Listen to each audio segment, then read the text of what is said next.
जे पाहावं, ऐकावं ते नवलच वाटावं, अशा अनेक घटना आपल्या आजूबाजूला घडत असतात. अशीच एक घटना घडली आहे अमरावती जिल्ह्यातील तिवसा ग्रामीण रुग्णालयामध्ये.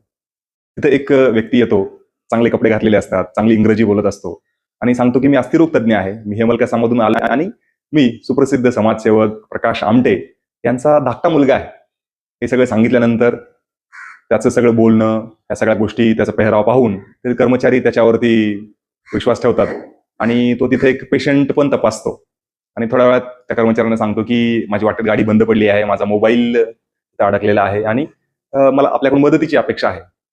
तर तेथील कर्मचारी सुद्धा कसलाही जास्त विचार न करता की त्याला मदत करण्यासाठी पुढे सरसावतात आणि त्याच्यासोबत फोटो सेशन करतात, त्याचा नंबर घेतात.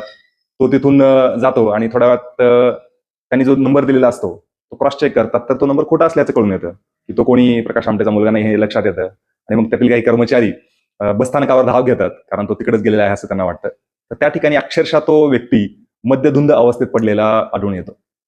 बघा मित्रांनो, की हा काळ असा नाहीये की एखादा पटकन विश्वास ठेवावा.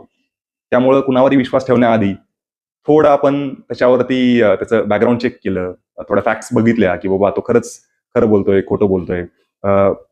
डॉक्टर प्रकाश आमटे एवढे मोठे समाजसेवक आहेत, अख्खा महाराष्ट्र त्यांना ओळखतो आणि त्यांची 2 मुलं आहेत, एक दिगंत आमटे, अनिकेत आमटे.